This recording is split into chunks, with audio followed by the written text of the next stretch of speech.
Hey, in today's episode, we sit down with Mark Cuda, a serial entrepreneur who is building a media empire right here in Coeur d'Alene, Idaho. Let's go check it out.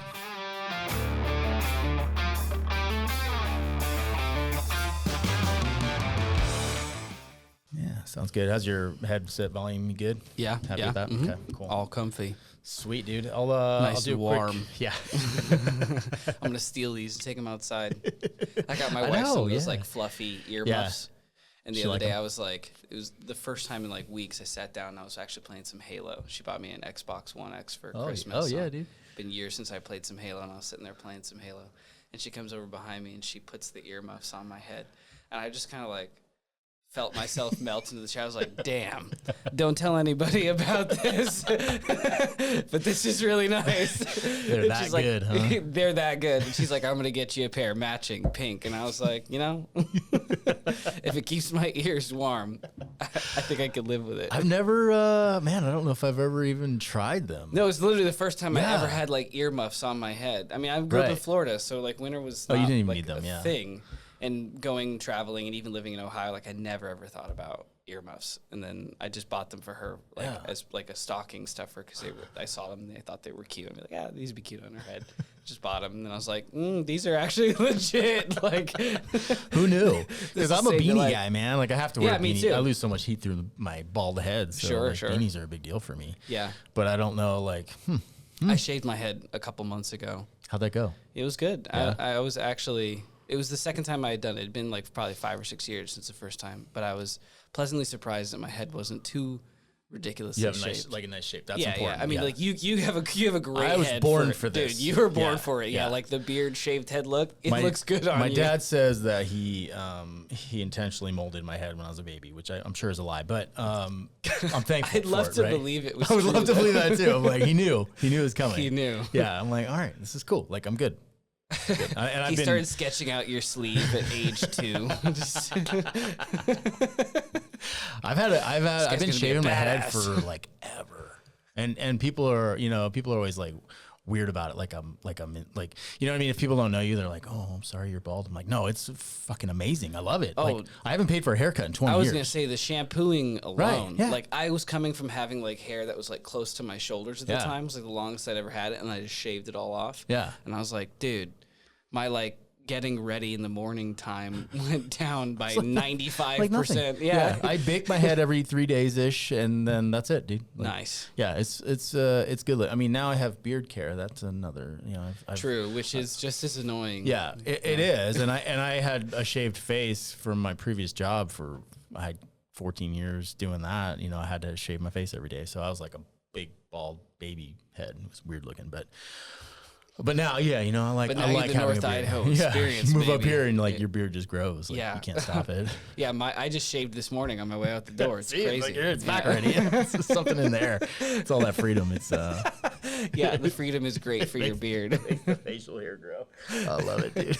All right, It'll put hair on your face, but not on your head. I better do this intro or we're going to just forget. All right, here we go. Welcome to the North Idaho Experience, a podcast of, by, and for the people of North Idaho and those who are North Idaho curious. That's a big group out there.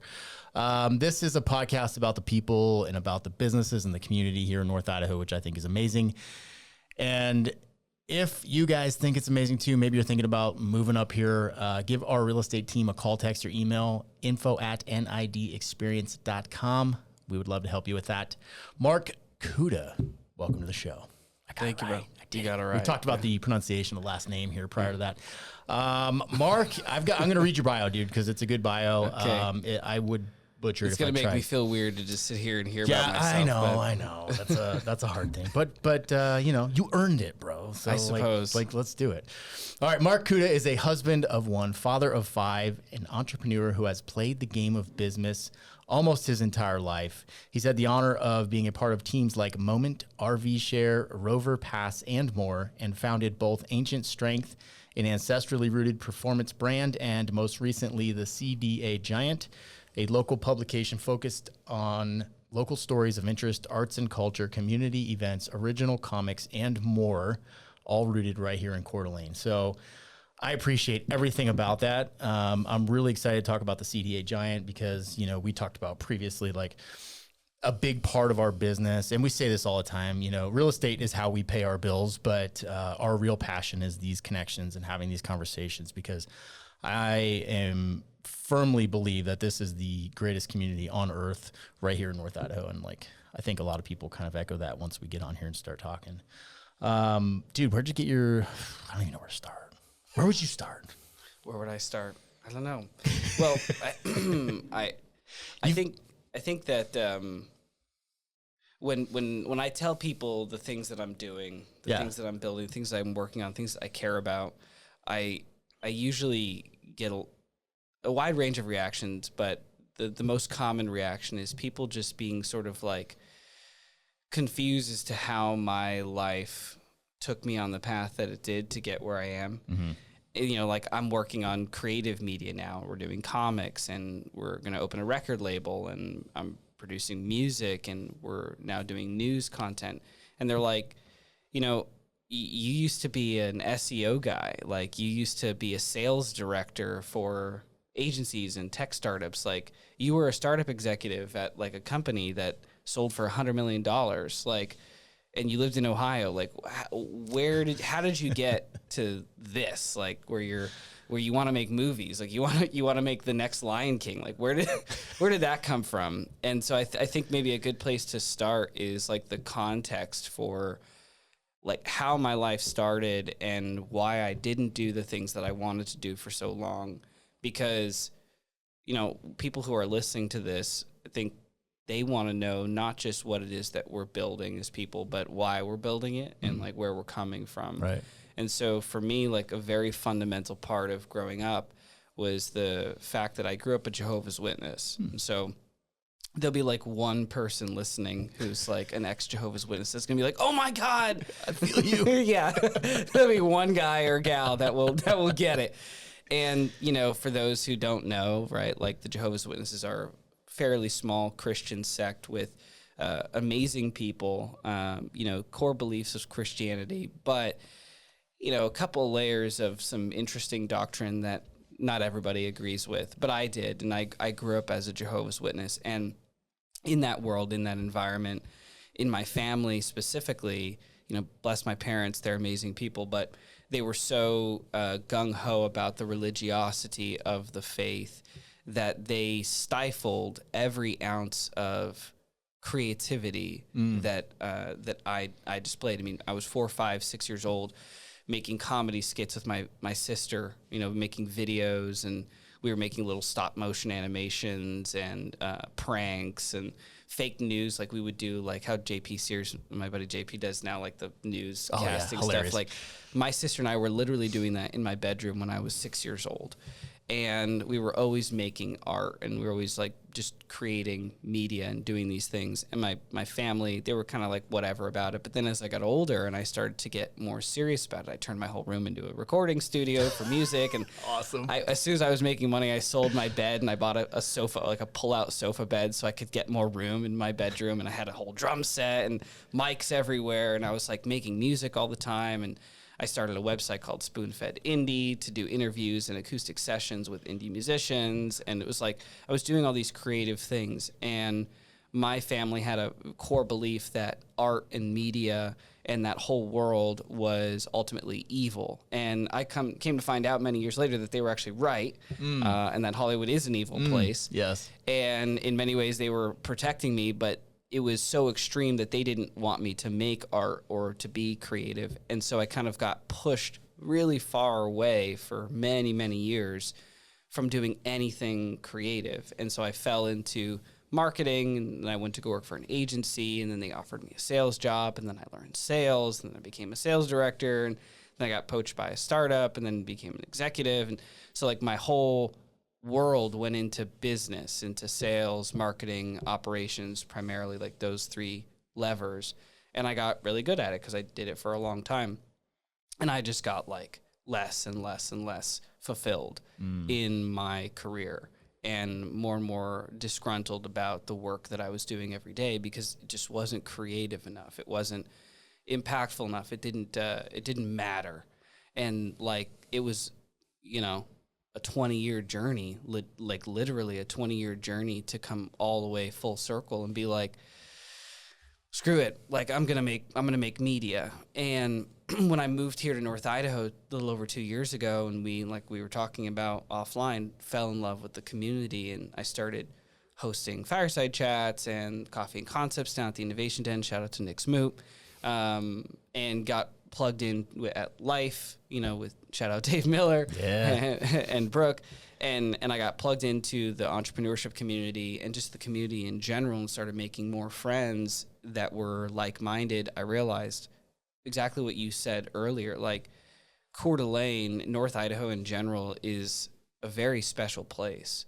My wife and I full-time RV'd for a year in 2016, 2017. We traveled almost 40 states. We've been a lot of places. And I've never been anywhere that feels like Coeur d'Alene. Like the moment I drove into town from Spokane Airport, visiting from Florida for the very first time. I told you the story on the phone. Yes. Like I drove into downtown and was like, yo.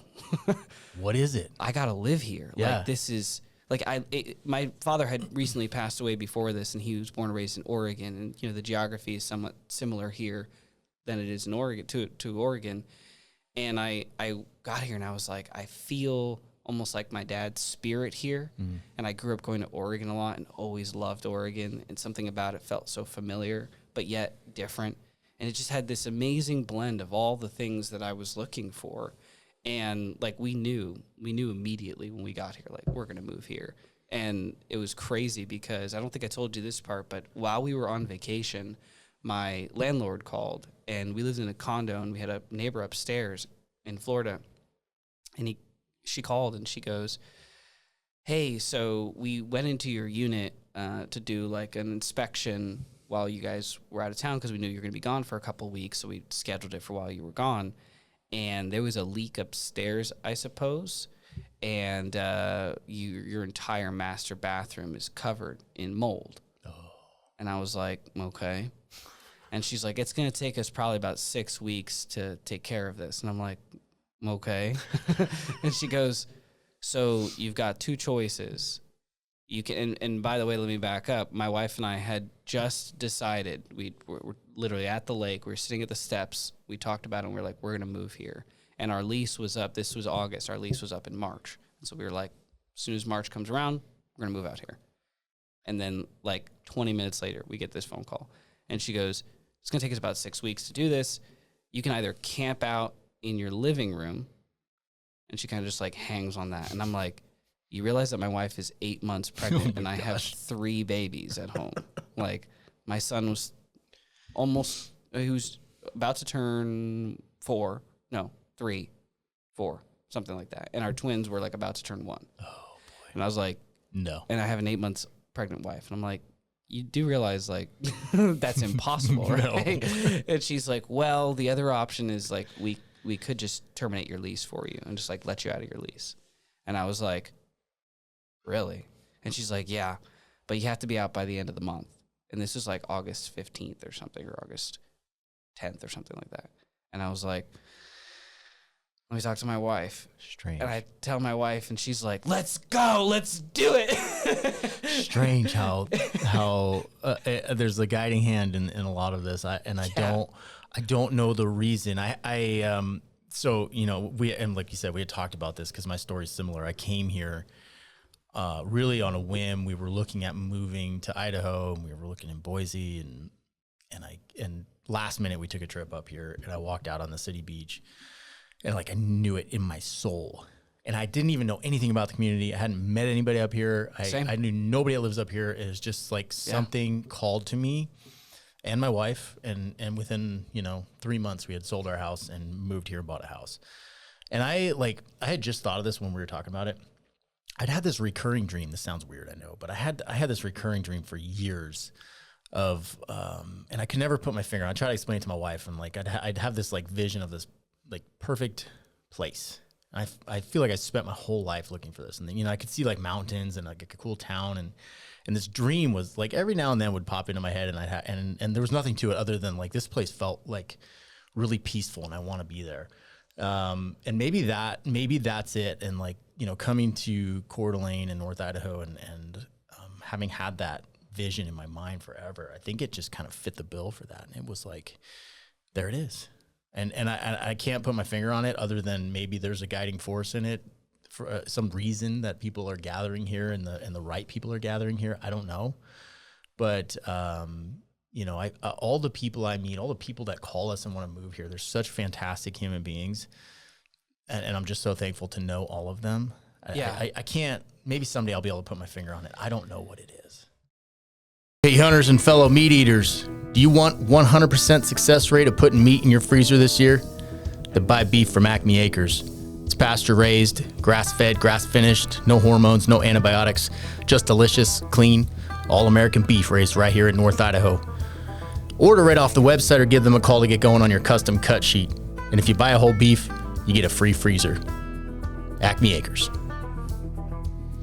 And to that point, people complain so much about growth. Oh, there's too many people. They're building too many houses. It's like, dude, I grew up in South Florida, right? And for those who like don't know, most of South Florida was like completely unbuilt on like just a couple of decades ago, right? Like the first city I lived in Broward County was called Weston, and they literally built it out of a swamp, like they out of the Everglades. They just dumped a ton of rock in the swamps. Fill in the swamp. They just built it right out of nothing. It just wasn't even there.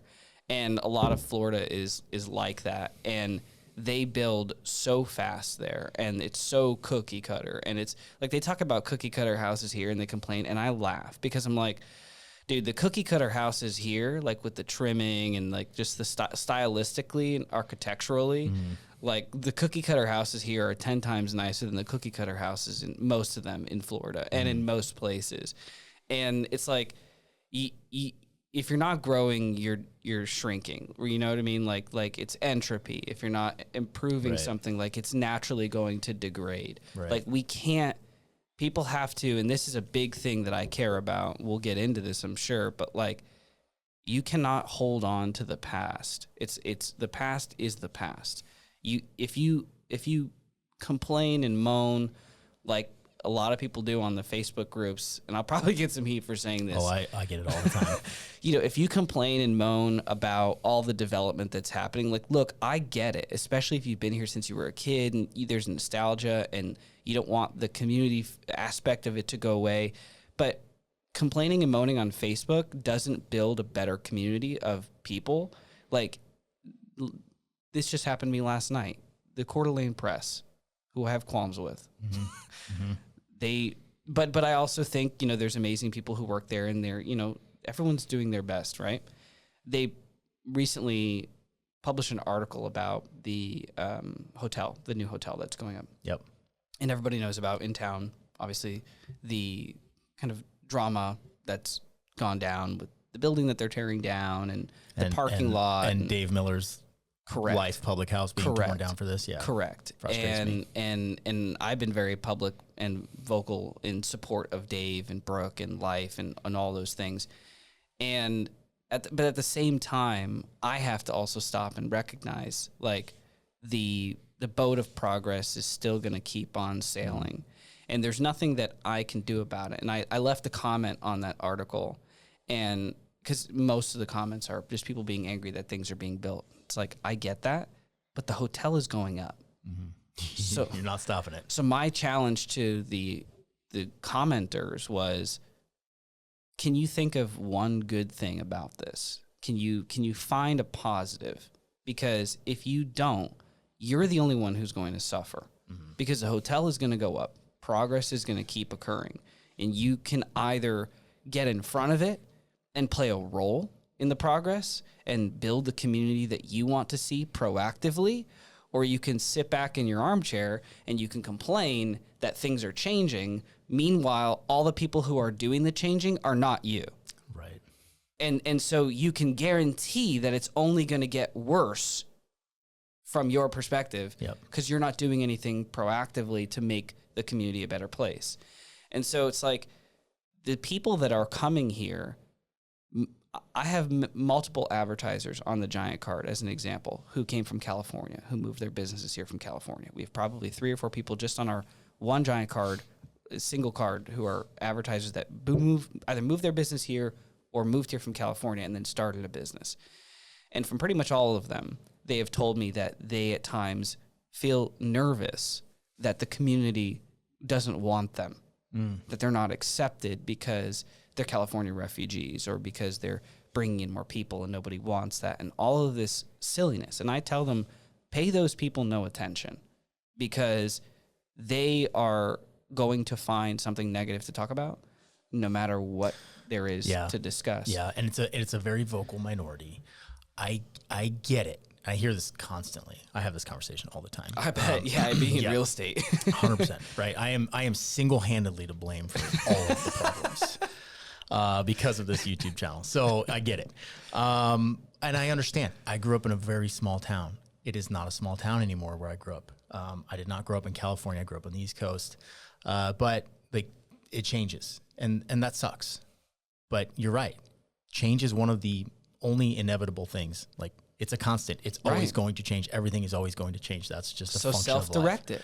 Yes, you can choose to focus on the negatives, or you can find the positives in it and move forward. And I challenge people all the time in our comments of like, hey, like, what are you doing? What are you doing to make the community better? Are you doing anything? Or are you just sitting there complaining about their it? inherent argument is that the community being smaller makes it better.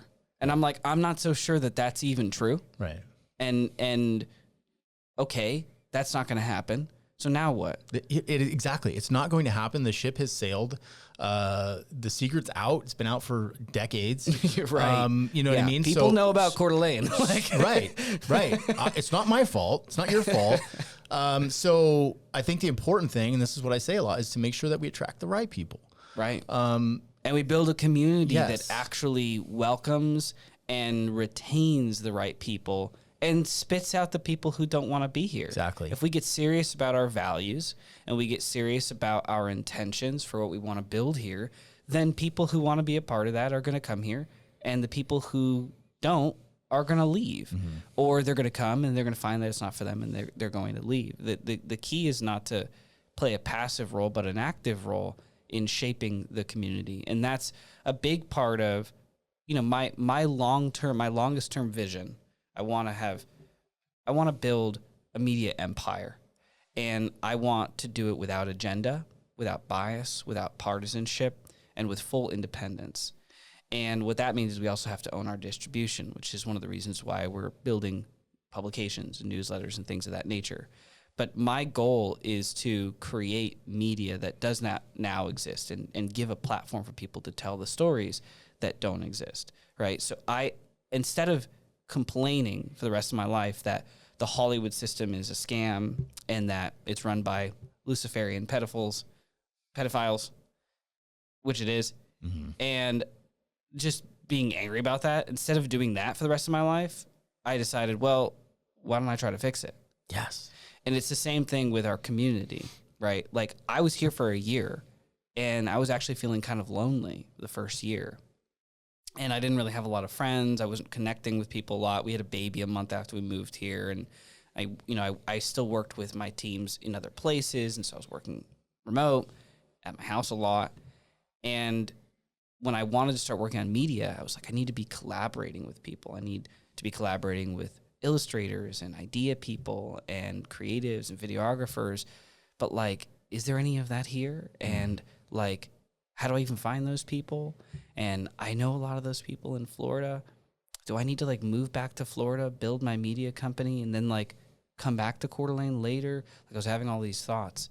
And I literally like posted on a couple of the Facebook groups, like the entrepreneurship Facebook groups here locally that I found, like, hey, I'm fairly new here, want to connect with some people, and got like a handful of people that had messaged me, including one guy named Roman, which, do you know Roman? Roman Massey? Shout out Roman. I don't think so. Well, I'll have to introduce you. He's a super cool dude. He just moved back to Coeur d'Alene like a couple weeks ago. And him and I like connected on Facebook Messenger, and then I completely forgot about it. And then like a couple weeks later, I was going to take a meeting, and I usually went to Cafe Meister up in Hayden, but they were closing at 4, and my meeting was at 4. So I was like, I need a new coffee shop to go to. Well, maybe I'll go downtown. I don't go downtown as often as I should, so let me go find a place downtown. And I found a place called CDA Coffee Company. There it is. And I was like, cool, this place looks pretty dope. Yep. Pictures look sick. Yep. I think I'll go down there.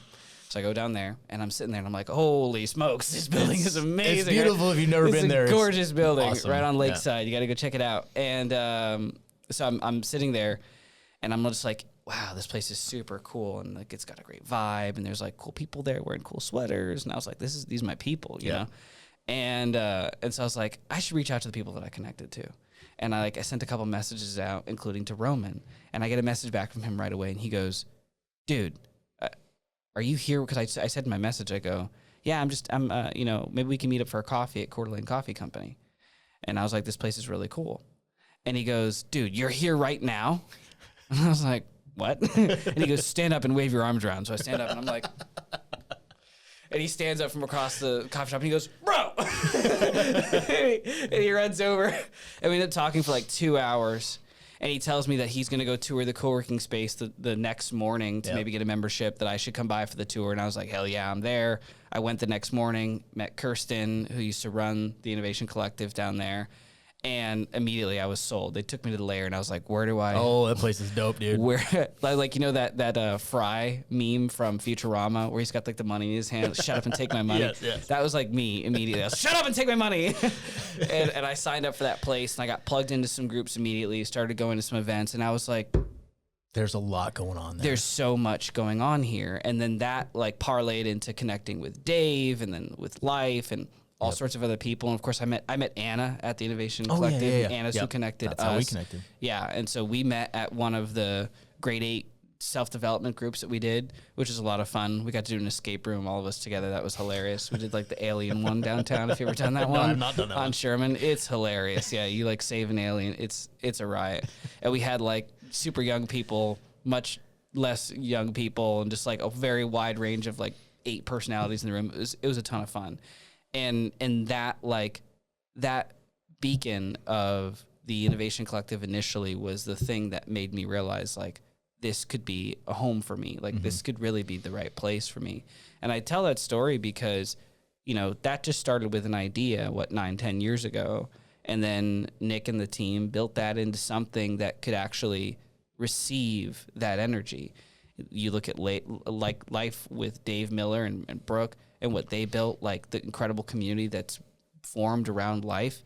Like they are not the people who are on Facebook complaining that things are changing. They're the people that are actually going out and changing it. And to me, that's what a community should be. Not a bunch of people just resting on their laurels, but a group of like-minded individuals with shared values and differing values too, who come together to build something that couldn't exist without their unique fingerprint.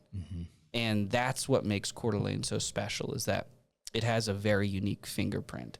And the people who come here and stay here, they're attracted to that fingerprint.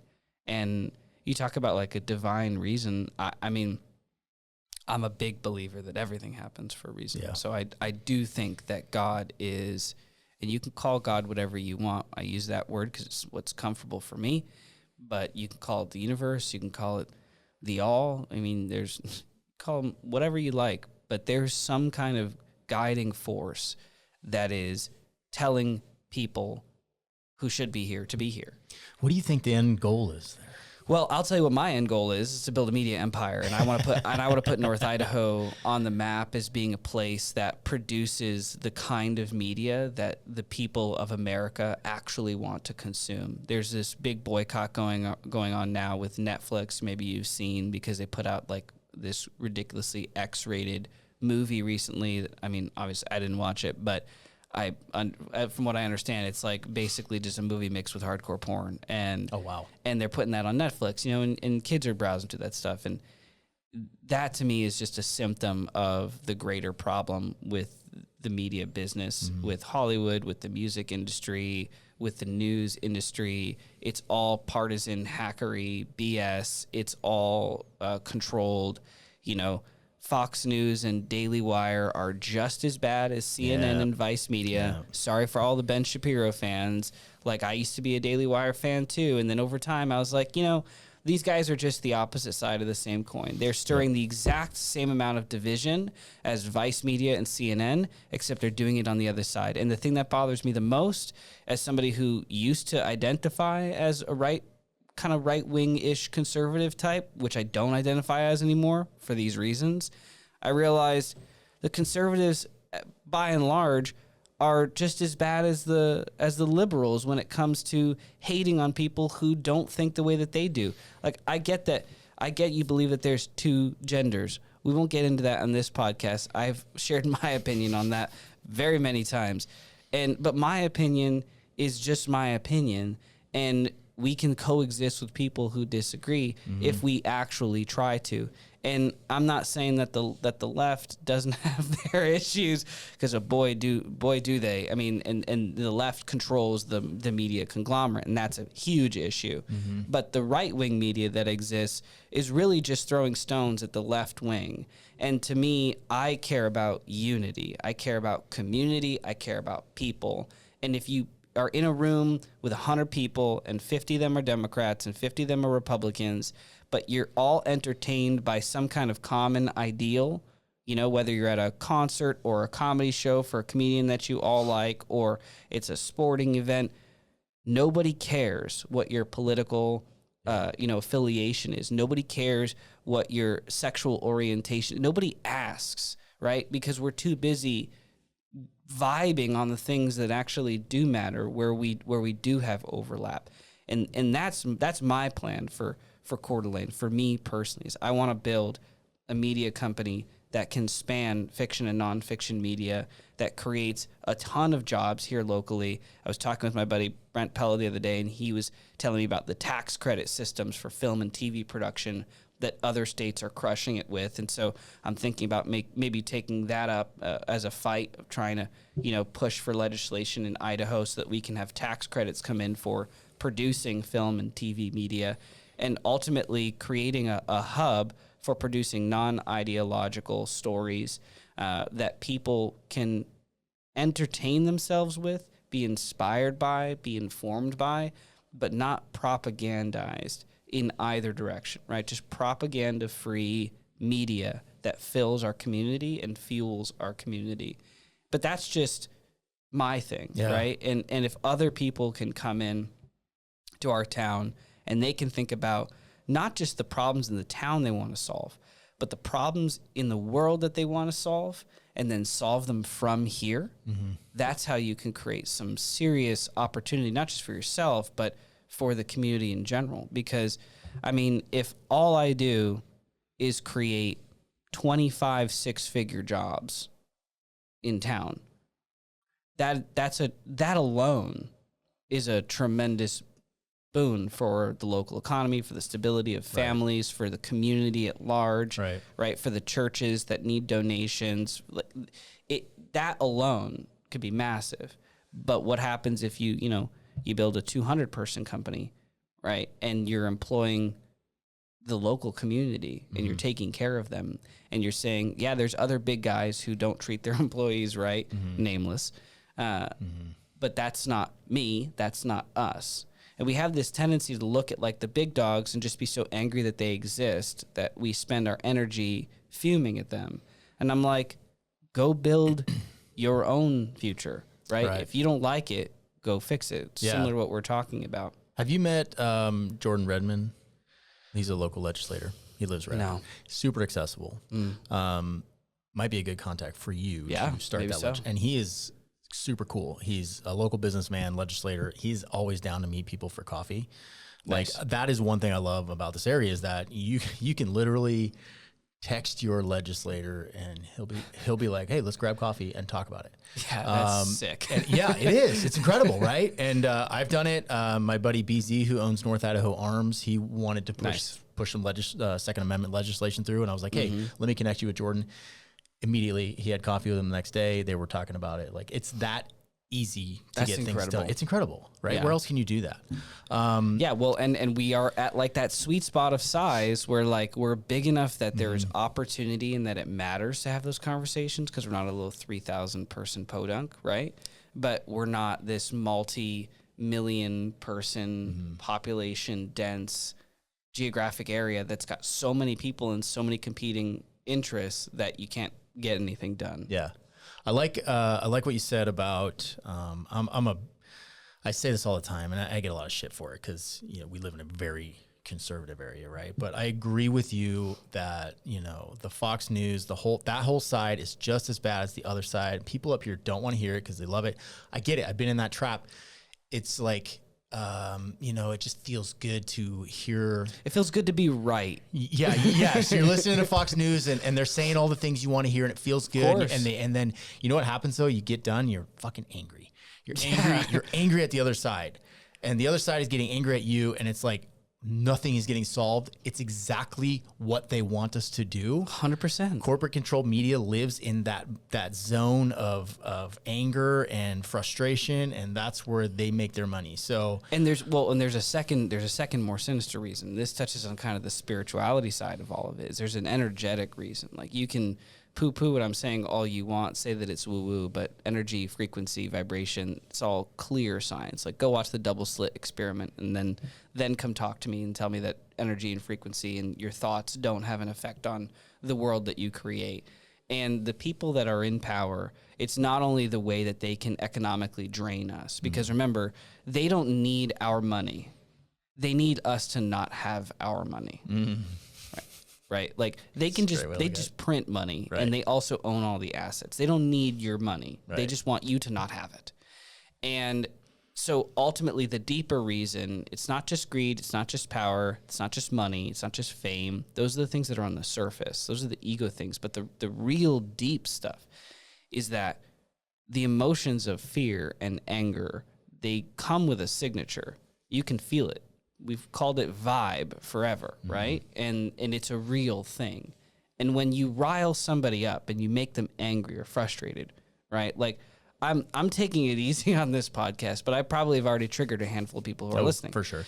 And my challenge to them would be, recognize that moment that something I said made you angry, and realize, like, I'm a normal guy. I'm like pretty nice dude. Like, I buy lunch for my friends. Like, I play with my kids. I don't hit my wife. Like, I'm not some monster, right? I'm not the devil.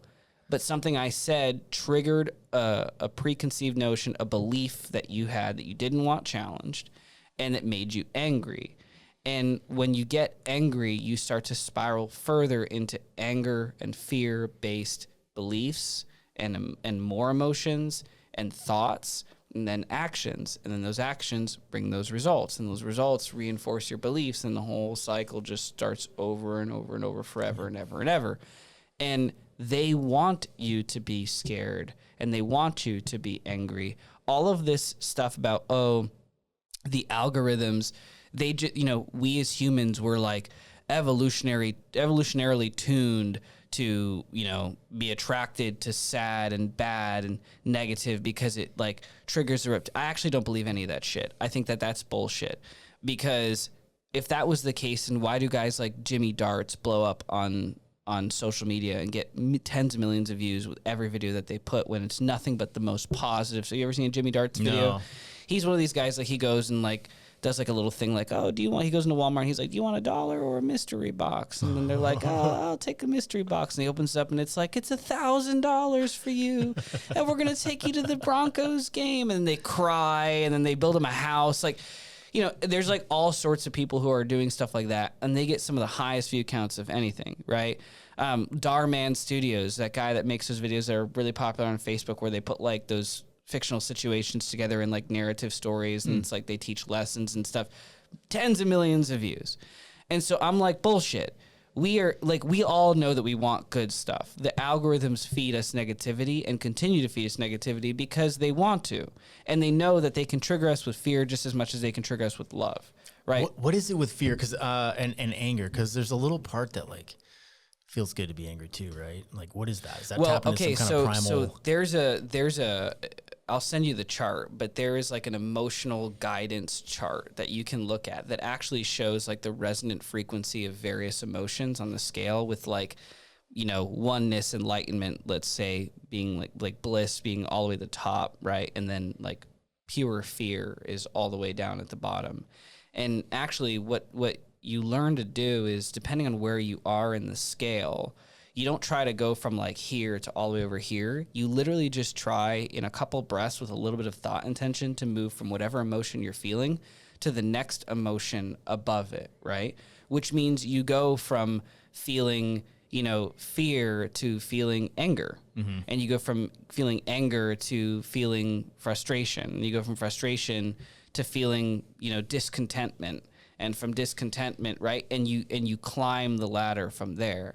And so the reason why anger feels kind of good is because anger is actually a more empowering emotion than pure fear or dread. Because when you're just totally afraid, you're helpless, right? Like you're tied up in a basement and some guy's got a shotgun in your mouth. Like, what the fuck are you going to do at this point, right? Like, there's nothing to even be angry about. You're just sad. Yeah. You're just sad because you're going to die, right? But then if you get out of the rope and he falls over and knocks himself out, now you're empowered and now you're angry. Yeah. You're not blissful. You're angry, right? So anger feels good because it is more empowering than pure fear. But it's not far from it, huh? Not far from it at all. And so like the key is to realize that anger is a call to transcend to something better. And you're never going to build something out of anger that has the kind of staying power or the impact that love has, right? Yeah. I mean, for conservative Christians who watch this and love Fox News, I'm pretty sure Jesus talked a lot about this, right? Like his principle was always love. Yep. Always, right? He ate with sinners.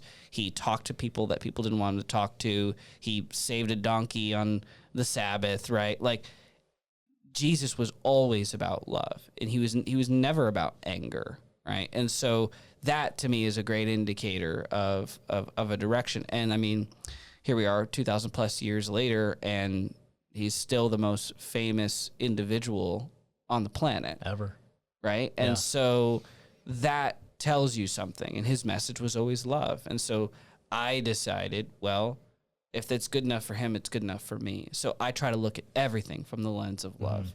And so with the hotel going up, I'm like, I'm not going to stop it. So what's positive about this? And so I commented, I was like, I'll start first. Beverly's has the best view in town, and I imagine that the new rooftop restaurant's probably going to be just as rocking. Can't wait to take my wife there for a date night. What is wrong with that? Right. Nothing, and right? all of a sudden, I'm a Haggadon shill suck up who no longer cares about Life Public House and Dave Miller's story. I'm like, whoa. I know him calm personally, down. right? Yeah. He advertises with us. He's a good friend of mine. I love Dave. Like he's one of the best people I've ever met. Like, and I'm not happy. Like, and I want him to win. I want him to stay where he is because I love his location, and I think it's great that he's downtown. Like, nobody said that. But it's not going to happen. But it's not going to happen. So we have to focus on what we are as a community are going to do next. And I commented, I was like, and unless you plan on chaining yourself to the foundation, which I highly doubt any of you are going to do, like you are literally not just, it's not even just a waste of your breath to complain. You're actually doing the community and yourself a disservice because you are intentionally choosing to stay angry. Right. And if you really wanted to affect change, the time to do that was a year, 2 years ago when it was going through city council. That was your moment. Now the wheels are moving. Even if you chain yourself to the foundation, they're going to cut the chain. You're just going to slow shit down. It's not going to stop it. Did you print out 5,000 petition sheets and try to get people to sign a petition? No. Did you use your own money to work? Correct. Right. So people will complain, they will bitch, and they will moan about the things that they don't like, but they will not put in any work to actually change it. Yeah. And then they get even more angry when the change that they wanted to happen doesn't happen. Oh, so what? You went to one city council meeting and you yelled from the back of the room? Right. Good for you. Yeah. Like that's not the effort required. Yeah. If you really you want to come up against a large corporation and affect the outcome of their plans, but you think that on Facebook is somehow going to do anything, it's like no. And to me, it's like it's just not worth it. So I'm not focused on what somebody else is trying to take from me. Yeah. I'm focused on what I want to build. That's my only focus. Yeah. And I think that the people who are in this community that are really crushing it like you, are focused on exactly the same thing. It's like, what can I build today? Yeah. How can I make this town better? I came from a world like I've always worked for somebody. I've never been an entrepreneur, right? I had jobs all through high school, college, and then I worked for the state of California for 14 years, where all you have to do is not commit a felony and show up Shave your breathing, beard. shave my beard, and they give you a paycheck, right? It's that freaking easy. So to switch over to being an entrepreneur was the most rewarding and terrifying thing of my life. But now that I'm there, I'm like, I could never go back. And I see It's impossible. it's impossible, right? Because there's no limit, there's no ceiling, there's no safety net, but there's no ceiling, Right. And I think that is the most rewarding thing in the world to me, because I'm like, yeah, I can put all of my energy into building this thing for me and my family and my coworkers, and like the sky's the limit, man. Like, and not just with the dollars you can make, right? but with the actual real impact that you can have. Like, people talk about impact and like throw it around a lot. That's one of the things that really steered me towards not just starting with national media, but building something for the community, by the community first, because I really do want to have a real impact.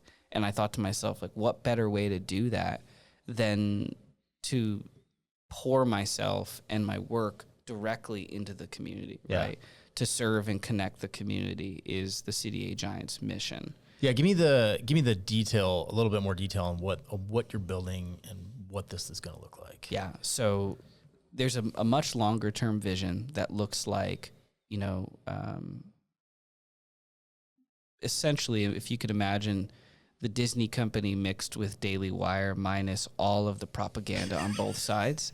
That's what I want to build. Yeah. My goal ever since I was a little kid was to build a theme park and resort. Funny enough, I actually used to be like one of the most famous Roller Coaster Tycoon 3 players, like on the online forums. Yeah.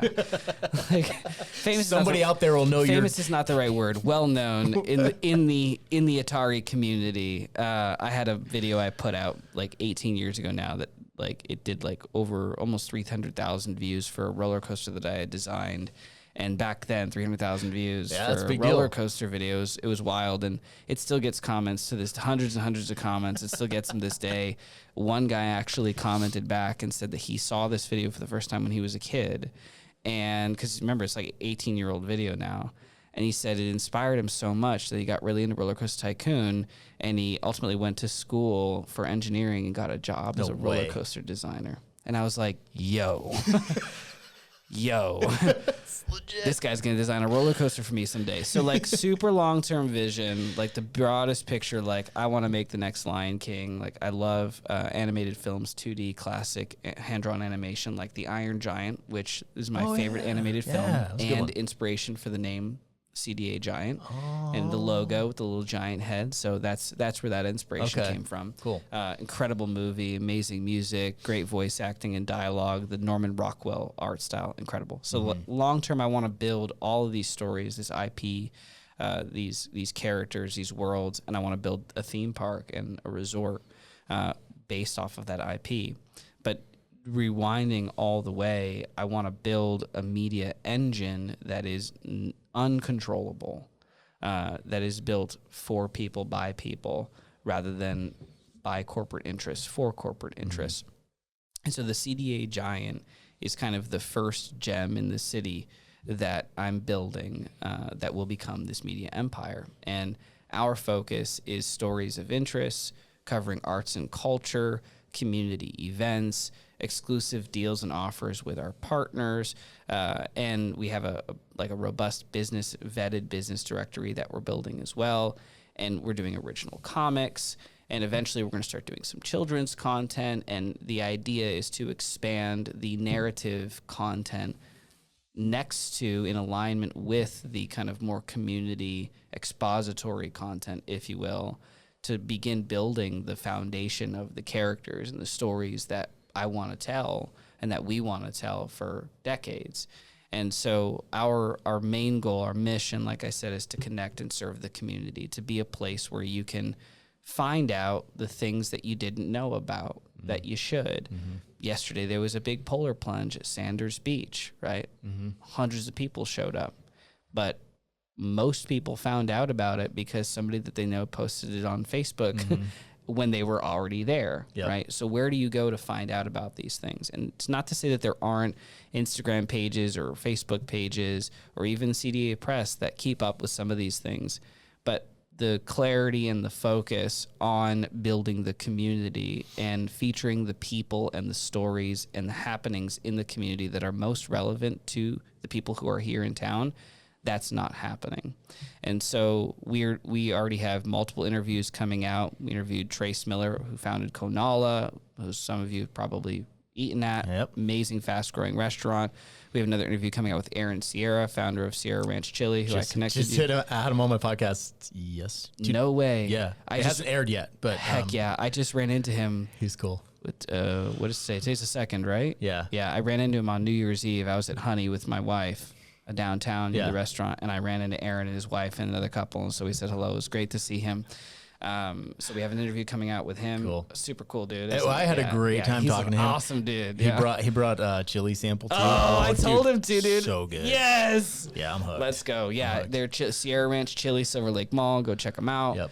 Incredible chili. It's an incredible guy. Amazing story. Also a California transplant. We're telling his story.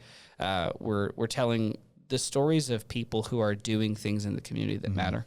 We're going to be organizing events. We're going to be doing free workshops. Like, we're really focused on connecting incredible local business owners with the local community and connecting the local community with things and people and places in town that is going to make their life more enriched, with a focus on the arts, the culture, their own personal economy, right? Their business opportunities, and stories that actually inspire people to become better, right? Good news only. We're not the kind of platform to report like 2 males were arrested last night in Post Falls for breaking and entering into somebody's GMC Yukon.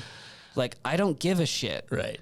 Like, there's another forum for that. Right. It's like, I don't need, that's the kind of stuff that I don't need to see on my feet. Like, what am I going to do about that? It doesn't change anything. Correct. Right? Yeah. There's you might feel like you're to staying informed, but what are you going to do? No.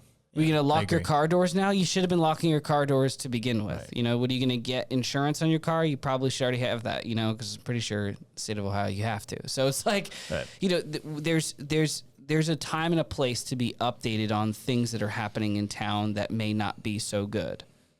That is true. But that time and that place is far less often than we get it. And I'm tired of that. And so our whole platform, the CDA Giant, is all about connecting and serving the community and serving up the good news that people want and the happenings that people don't know about but should, and spotlighting people who don't have enough exposure but who deserve it. Yeah. Like Sierra Ranch Chili. Yeah. They should explode because their food is so good and the people are so good. Right? And so if I can tell Aaron's story and it can reach thousands of people locally, and those people can become an army and go build his business with him, then he can fulfill more of his dreams. He can pour back into the community, and the community can benefit from their relationship with his food and their relationship with him. Yeah. And that's a really good thing. Yeah. I have this conversation a lot about, you know, making sure that you buy local and support local. Right. I always joke around and say, like, if you show up with a Starbucks cup, like, for a coffee meeting, we're going to have a problem. And I'm half serious, right? There's no reason. I almost went to Dutch Bros on the way here because it was on the way, but I didn't have time. Thank you. I was like, I don't have time to go all the way to CDA Coffee. Hit Jitters. They're locally owned. You know, there's so many local choices here. So, like, Starbucks for me is airplane food. Like, if I'm flying, right? And that's the only choice, I'll go there. But other than that, I'm buying local every time I can. Especially, it's like those dollars go back into our community. I don't know. 100%. I'm never going to meet the dude that owns Starbucks. Like, that's not going to happen. I do know Dave Miller. I do know Cassie Allen. 100%. I do know, you know, all these people that own local coffee shops. Like, I know them personally. I want to support their family. Right. That's a big deal to me. It's the kind of thing that, like, when I go to Life, sometimes sometimes Dave will try to, like, hook me up with something for free. And he has successfully a handful of times, but, like, I'm always like, no, dude, like, right. I'm gonna pay for this, and I'm gonna give you a fat tip too, because, like, I'd rather be broke and you have more coffee money, right? Like, then give it all to Starbucks. I mean, I will admit, Starbucks is open till 9 p.m. So sometimes when CDA Coffee Company closes at 5 p.m. and Life closes, and you're like, damn it, I need a coffee. See, I go to bed at 8:30, so I don't have to worry about that. Well, when I get a date night once in a blue moon with my wife, which, we had our sitter leave us, or nanny actually leave us somewhat recently. So we were getting like 2 days during the week and a date night every week, and then we went to 0 from that, and we were like, oh my god, that's a tough change. But we did have a date night on New Year's Eve, so that was a welcome change. Fantastic. For sure. Yeah, that's impressive. You could find a sitter on New Year's Eve. That's good. Yeah, I didn't ask too many questions. Yeah. I was like, all right, you seem nice. We found you on care.com. You got a background check. There you go. There's reviews. So CDA Giant, there's going to be no political agenda in this. No. I like that. No, none. Because I'm so tired and that of was hard for me, dude, to be honest with Yeah. you, because go read my X account. I'm a wild guy, and I got crazy opinions, and I did vote for Donald Trump, and I'm not sorry about it. And I'm also not a Republican, right? Yeah, independent? I'm an independent. And I don't think Trump is perfect, and I don't know if I trust him completely, right? I got so tired of people labeling me as one thing or another. Yeah. I had a friend years ago, kind of friend of friend, and he was cheating on his wife for like a year, and we were kind of like all mutual friends and whatnot. And I found out about it, and everyone was kind of like helping her out and being with her and whatever, which is all important. And I thought to myself, like, nobody's supporting him. Like, I feel like, because they were still trying to make it work. And I was like, if he's going to make it work, he's got some serious growth to do. So I should reach out to him since everyone's shitting on him. And I invited him over to my place. We had a basketball court on the rooftop of where we lived. And I invited him over, and we're playing some basketball, and we're having a conversation, whatever. And, this is 2020, and right after the election. And I told him I'd voted for Trump, and he was like very angry and told me that he loves communism, like literally. Oh, wow. Starts going off on this whole thing and blah, blah, blah, whatever. And I was like, I get it, dude. Like, and I explained my reasoning, and I told him about a book. And actually, I gave him a copy of the book. The book was called The Way of the Superior Man by David Data. It's definitely got some out there ideas. And I told him, look, I'm saying I believe in everything in this book, but there's some principles here about being the kind of man that can polarize the feminine aspect of your wife in a way that will allow you to create a better relationship. And I've been a big student of masculine and feminine energy for a long time, and the way that those polarities work in a relationship. I've been married for almost 13 years, and so it's important to me. And I gave him this book. And long story short, he went and blabbed to all of our friends that I was a racist, white supremacist, bigot, sexist, asshole, misogynist, who probably hits his wife, and that this book was trash, and he's a feminist, and all of this stuff.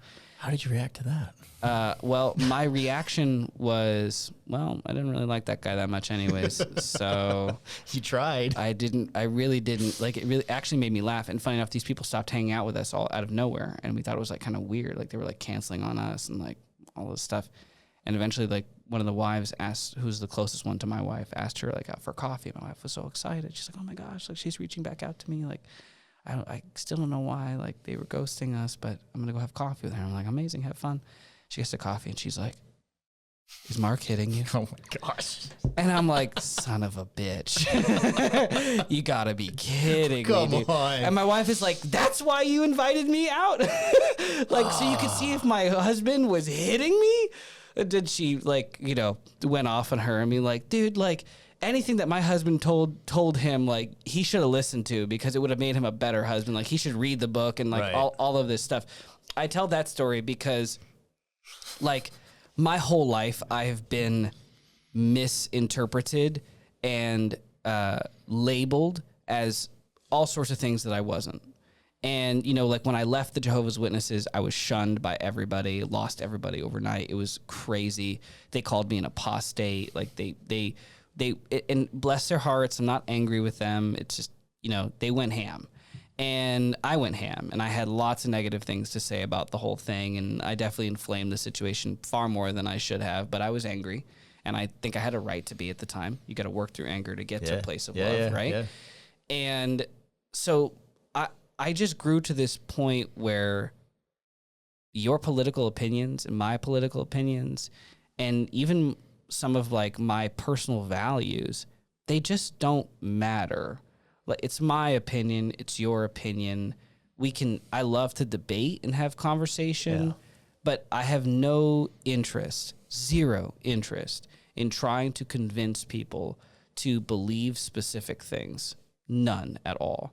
My only goal is to program people with love, to program people with freedom, and to program people with empowerment, right? I want people to know that not only is there all the love that they could ever imagine available to them, but that they have the freedom to do what they want, and that they also have the power to do that. Yeah. And the stories that I want to tell, whether they're fiction stories or nonfiction stories, are not about programming people to want blue hair, and they're not about programming people to love Jesus either. Mm-hmm. That's not my job. That's a personal heart's job, right? My job, as I've decided, is to program the world with more love and more understanding and more excitement and freedom. And so having a political agenda, and when I was in the early stages of developing the idea, I sort of felt like it was going to have a political agenda because like I was political.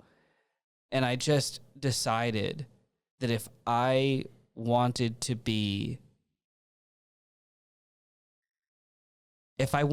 actually be who I say that I want to be,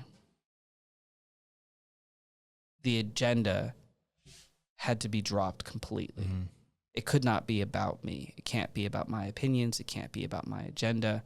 It can only be about things that we can agree on, right? Because that allows us to build a foundation that everyone in the community can participate in. My goal is that the farthest right-wing conservative Christian can subscribe to our newsletter, read our publication, receive our giant cards, and the exact polar opposite on the left, who both live in Coeur d'Alene.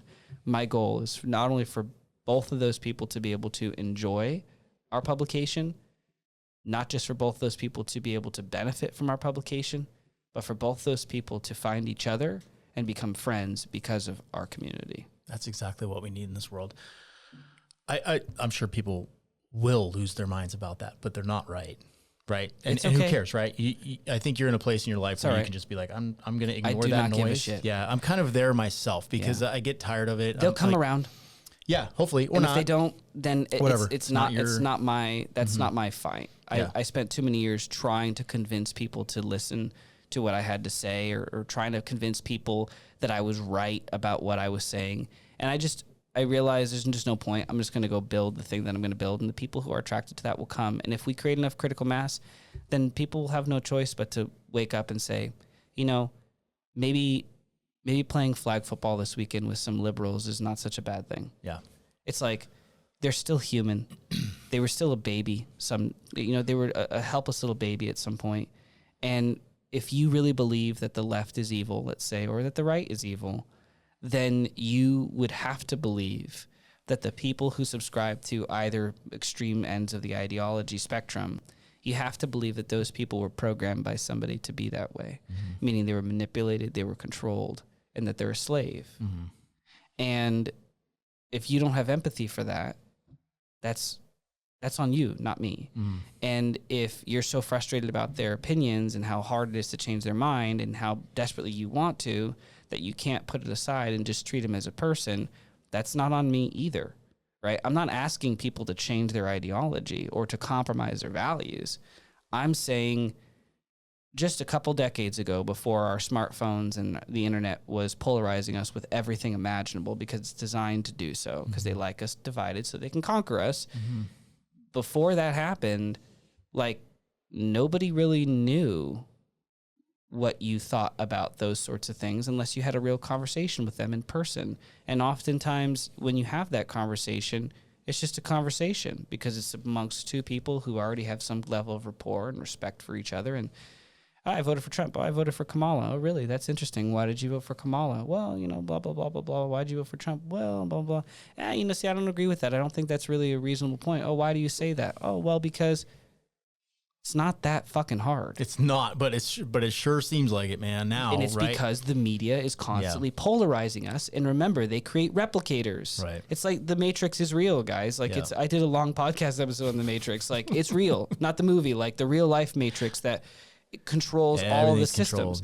It's all a controlled system, and they do it on purpose. And so if you are listening to this and you're angry, it's not your fault, but it is your responsibility to change it. And the reason why you're angry is not because the liberals are stupid, and it's not because the right is retarded. It's not because of either of those things.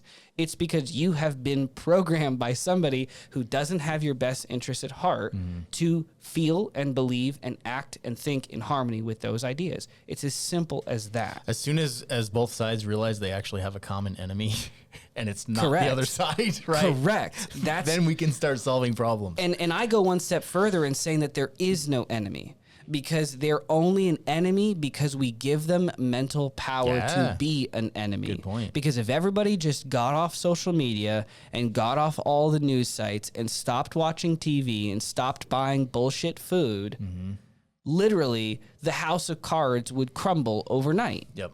And so we have all of the power. And I might be a couple decades early in preaching that. We'll see. I hope not. But what I'm preaching is forget all of that.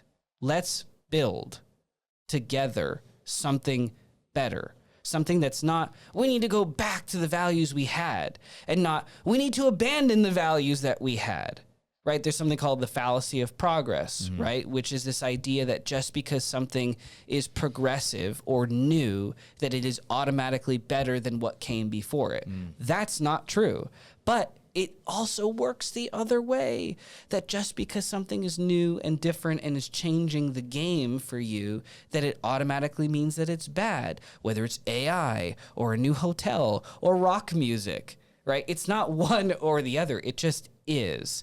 And we have to pick and choose the things that make the world better piece by piece and move forward. We can't go back. We cannot go back. We're never going back to this 1950s idealized world where America is white and Christian. Like all these people talking stupid shit like that. It's like, are you crazy?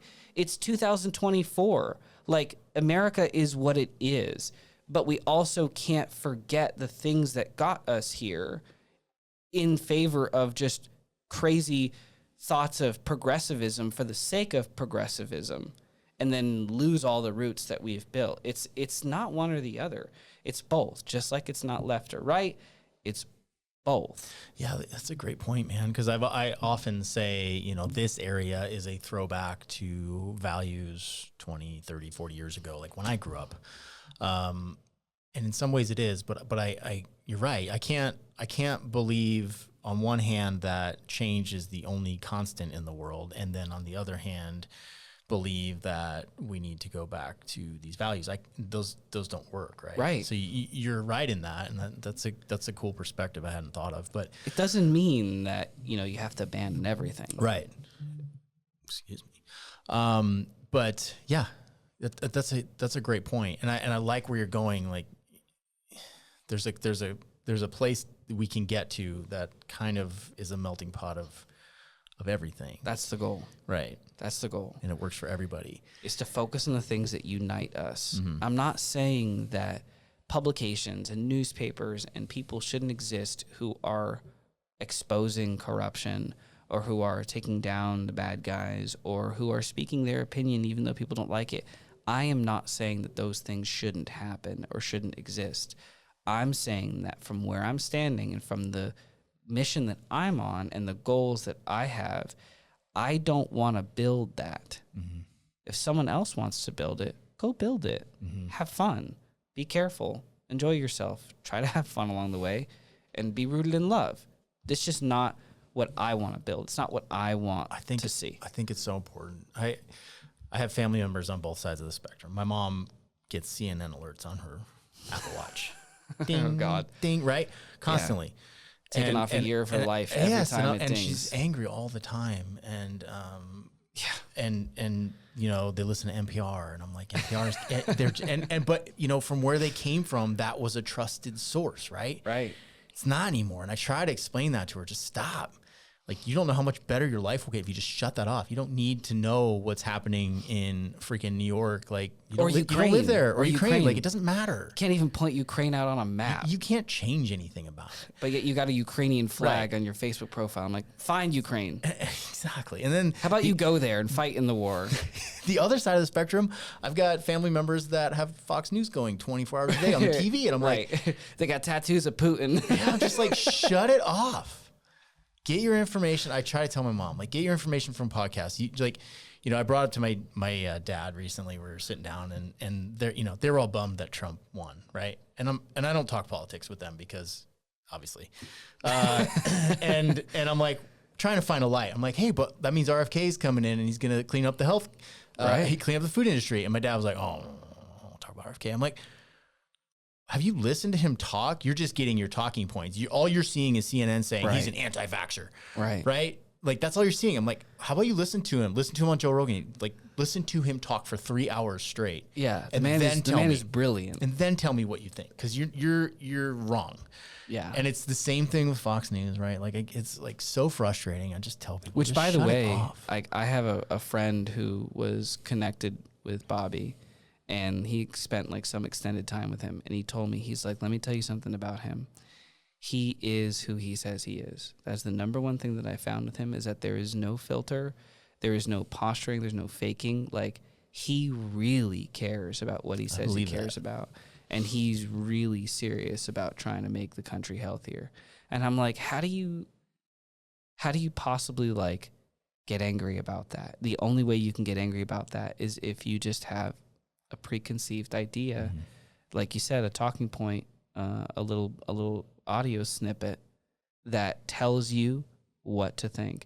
And that's always my thing. It's like, I never want to tell people what to think. I want to tell people how to think, and then let them decide for themselves, and have enough respect for people to where if they decide something different than what you think that they should decide, be okay with that. Yep.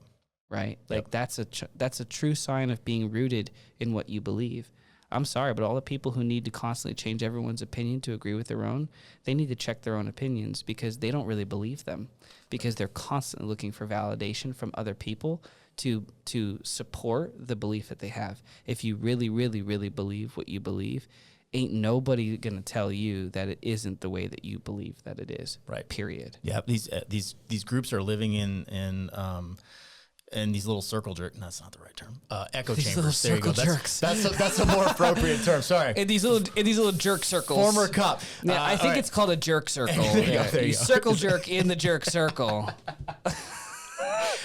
Let's use echo chambers. All right, they're in these echo chambers, right? And you're hearing all the shit you want to hear, and you're spewing it back, and it's like, it's toxic. I can't stand it. Right. And I fall victim to it all the time. Like, I am by no means perfect, because yes, you put Fox News on, and I'm like, yeah, I like it. It'll make me angry, right? I'm like, yeah, let's go, let's get him, angry, right? Yeah. Like, and then I'm like, you watch Don Lemon on. Well, he's not on doing? CNN anymore, but you watch Don Lemon on CNN, and you're just like, yeah.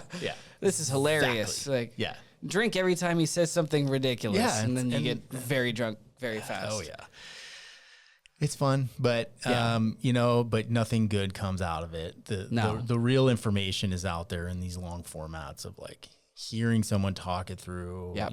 Like Joe Rogan's changed my life. Joe Rogan's changed the world. Yes, I mean, right. Like to sit down and listen to all the cool guests he has on. You don't get into the fighting ones or the comedy ones as much, but the comedy ones I love. They're probably hilarious. Probably should. They're really good. But I like nerd out on. I'm a big comedy guy, so I love comedy. So for me, I do like those episodes, but they are kind of useless. That's probably a good segue, because you're partner with JP Sears in a business, right? Yes. Okay. I watched, my wife and I went and watched him in Spokane. It was probably 2021.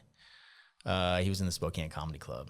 Yeah. Hilarious. And my favorite thing about that is that even though it was in Washington, like, I think he probably had a hand in this. Nobody had to wear masks in the comedy club, which was cool, because everywhere else in Washington was going bananas. So that was pretty much appreciated. Right. Which, by the way, for anybody listening who thinks you should wear a mask, that's okay. Yeah. Do you? So it's okay that I don't wear one, and it's okay that you do. You see? You do you. It's that easy. It's that easy, man. If you're really worried about it, just put a double mask on there. There you go. Yeah. Like if I'm not wearing one, then you wear two. Yeah, I think it's. I mean, literally, it seems like that's the same thing. I think so. So if you just always wear two, then you're kind of always making up for the people who aren't. Oh my gosh. Okay, so back to this business, and I apologize if you don't have a time crunch, do you? Because we're running over my usual time. Good. Okay. Oh my gosh! Although I did just look at a very special number when it was rolling by, but that's for another podcast. That means something episode. to you. Oh, Yeah. Interesting. Okay, so you have this other. Well, obviously you're a serial entrepreneur. You have this other business. Protein powder, a very clean one. Yeah. And I haven't tried it yet, but I got to bring you back. Didn't bring me one. But, I know. I'm a bastard. But how did you get there? I guess we should probably keep it shortish because we're running low on time. Yeah, well, and to be honest, like that whole story is a little bit less about where I'm going and more about where I've been. So it's not quite as relevant. But the high level version of it is I spent my whole life sick. I had a lot of digestive issues. Mm-hmm. I was throwing up like every day when I was a kid for literally years. Like I had all sorts of autoimmune related issues, allergies, colds, nausea all the time, was always sick. And I tried literally everything that you can imagine when I became an adult, and every pill, potion, procedure, whatever, and nothing worked. And I got sicker and sicker and sicker and sicker and almost died multiple times, in the hospital a bunch of times. Like, it was crazy. Dude. And I found the Weston A. Price Foundation and the GAPS diet, and I went on a primarily bone broth based diet for 6 months, and it completely saved my life. And this is a bit before kind of like the Liver Kings and Paul Saladinos came onto the scene, so it wasn't really like a well-known or popularized thing. And I started working out, which was like the first time in my life I had ever been able to actually recover after a workout. And I wanted protein powder that was made of the foods that I was consuming. And I bought all the animal-based proteins out there, and none of them ticked the boxes for me. Mm-hmm. So I made my own. Mm-hmm. And then had a buddy tell me that I should commercialize it, and thought that that was a good idea. And so we did, and we launched that 2 years ago. And we sell actually all over the world. We sell in Australia and New Zealand, and Canada, and United States. Most of our sales are in the U.S., but it's pretty cool to have people all around the world drinking ancestral fuel. And so we developed that. It's grass-fed, pasture-raised, only 4 ingredients, only protein. 4? Wait, Yes, that's sir. not possible these days, is it? It's grass-fed, pasture-raised beef bone broth protein. Then real cocoa powder, so no flavorings, actual cocoa powder. And then we use Redmond real salt. So mined right here in the U.S., we're the only protein that actually has Redmond real salt in it. They didn't even want to do it, but I knew somebody who worked there, and we figured it out, and they made it work, which is pretty cool. And monk fruit, and not a cut monk fruit, but a pure monk fruit extract. So those are the only 4 ingredients in the entire protein. Yes, sir. So 25 grams of protein per serving, too. Dude. Chocolate, I'm guessing chocolate flavor. Yeah. We're gonna launch vanilla eventually. It's been a lot harder of a road to do vanilla because I don't want to do flavors. So vanilla powders are very hard to produce and make cleanly without sugar. And there's a lot of considerations. We want to do a vanilla spice type of flavor, so it's gonna have like some cloves and cardamom in it as well, and like real spices. Yep. And that's kind of the whole point of the brand is it's ancestrally rooted, but it's also performance oriented. So some of the formulas that we're working on, like I think we're probably gonna launch a gut supplement soon. That's gonna be basically a blend of ancestrally rooted gut healing foods and the modern compounds that we use today to improve our gut health. So basically meeting the ancient with the modern, but rooting with the ideas that have got us here, which is sort of funny because that is kind of my whole philosophy, is balance, is mixing tradition with progress. And I didn't do that on purpose, but it has actually been like a reoccurring theme in my life. Like if you want to talk about like the spiritual side, like I've always been like the bridge builder, or they used to call me the glue at startups that I was at, because I could interface with the executive, the rest of the executive team, but also the designers or the marketers or the programmers. Nobody could talk to the engineers who wasn't an engineer, but I could always interface with them and understand their plight. And like I was always like a peacemaker and like a connector between people in like the business organizations I was a part of. And so like over time, I sort of just realized like this is just kind of who I am, is I believe that I was put here to try to bring balance to places where the balance doesn't currently exist. And for me, supplements was a big one of those places, because you either have super ancestral supplements or you have super modern supplements. And it's like, well, it's not either or, it's both, right? It's some of everything. And that's the philosophy that I take there. And that's the philosophy that I'm taking with the CDA Giant, right? Like we talked about at length. It's about bringing people from the edges to the middle, because that's the only place where real progress happens. Because progress isn't progress unless it's permanent, right? Unless you create a new foundation, like a new basement level where you don't go down below it, then you didn't really progress. You kind of just streaked, right? And the only way that we can progress is by people on the left, people on the right, and people who are indifferent all coming together and figuring out not all the ways that they disagree with each other, but all the ways that they agree with each other. And as they say, what you focus on expands, right? And so if we can do our part to expand the things that we should focus on at the CDA Giant, then my hope is that we can empower the community at large to replicate that. So I talked about replicators earlier, right? It's like, it's not just about what the media is programming us with all the time, but it's the fact that we get programmed by the media, and then we go out into the world and we program each other with what we were programmed by. So you have all these NPCs walking around who are just reprogramming machines, who their entire life's purpose is to go around and essentially mold the world in the image of what they were programmed with. Oh, that's a dark way to look at it. It can be, but if you realize that, then one, you cut yourself off from that energy feed and you don't pay attention to those people. And two, you learn, well, I'm not going to be an antenna, or excuse me, I'm not going to be a receiver anymore. I'm going to be an antenna, right? Like I'm going to be a broadcaster. I'm not going to receive other people's energy. I'm going to broadcast my energy, right? I'm going to not be programmed by the world. I'm going to program the world. And then you go out in the world and you hold doors open for people and you say hello to everybody who you make eye contact with, and you buy food for the person behind you in line, and you treat each other well, and you think of your friends when they're struggling and you show up for them, and you say sorry when you make mistakes, right? Like you do all the things that you should be doing to be a beacon of that. And so if we can be a beacon at CDA Giant, and we can inspire other people to become their own beacon, right? By programming them with, wow, Aaron's story is so amazing. I think I'm going to start that business. And they send me an email. I'm thinking about starting a business. Here's the idea. What do you think of it? And I say, that's amazing. Congratulations. You should come buy my coffee and concepts at the Innovation Collective next week and tell us all about it. And then they come there and they meet somebody else who likes the idea and has a little bit of money or has some time or both. And before you know it, they partner up. And 6 months later, this guy's leaving his 9 to 5, and he's given a better living to his family than he ever did, while also having more time to play with his kids than he ever has. All because we decided to promote a story that wasn't two youths break into, right? That's beautiful, dude. But instead it was amazing guy, did amazing things. Isn't that awesome? Yep. That's beautiful. Love it. I'm going to call it.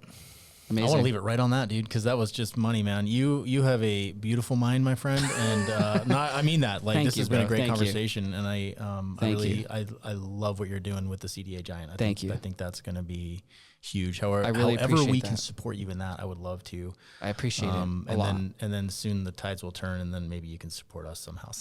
Well, we are going to launch a streaming video network called Giant TV. We have some fundamental things to get done first, but we are going to move into streaming media. We already have agreements with multiple shows, including Life and Business from Dave Miller, going to be on our platform. So we'd love to syndicate you guys on the platform and bring more exposure and play a role in helping you guys grow the show. And, even if it's just collaboratively, I mean, that's what we want to do.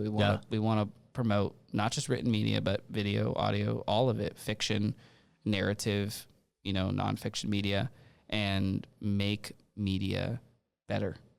That's the whole goal. Love it.